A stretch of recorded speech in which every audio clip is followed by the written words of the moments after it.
Bwana, adui muombe njaa, ila rafiki utamuombea nini zaidi ya mafanikio? Sasa tazama picha hii hapa inayoonyesha wachezaji wa Manchester City na West Ham, na picha hii hapa inayoonyesha wachezaji wa Arsenal na Tottenham Hotspur.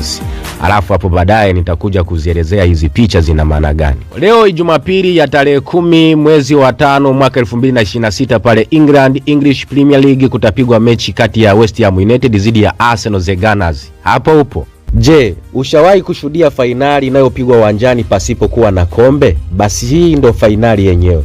Na je, unadhani ni kwa nini mechi hii inatazamiwa kama fainali? 99% endapo Arsenal atakaposhinda mechi ya leo, basi ndipo atakapokuwa amejihakikisha kunyakua ubingwa wa English Premier League msimu huu wa mwaka 2025-2026.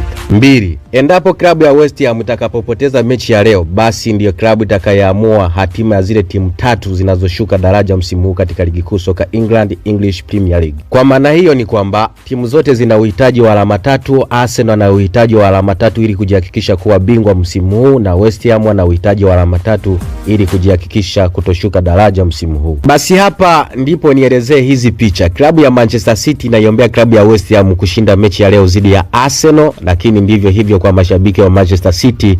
Nadhani nyote mnaiombea klabu ya West Ham kushinda mechi ya leo. Wakati klabu ya Manchester City na mashabiki wa Manchester City wakiwa wanaiombea klabu ya West Ham kushinda mechi ya leo, hivyo hivyo kwa mashabiki wa Tottenham Hotspur na klabu ya Tottenham Hotspur kwa ujumla, yenyewe naomba Arsenal ishinde mchezo wa leo ili West Ham aweze kushuka daraja. Baada ya hapo klabu ya Tottenham Hotspur isalie kunako ligi kuu soka English Premier League msimu ujao. Na hii ndiyo maana halisi ya picha hizi ya kwamba adui muombe njaa ila rafiki yeye muombe mafanikio, kama hizo picha zinavyoelezea hapo. Endapo klabu ya Arsenal itakapofanikiwa kushinda mechi ya leo, basi naamini kwa mashabiki wote wa Arsenal kote ulimwenguni ile Arsenal forever basi isikike kwa wingi, kwa maana hapo hakuna la mjadala. Arsenal ndiye bingwa kunako ligi kuu soka pale England EPL msimu huu wa mwaka 2025-2026.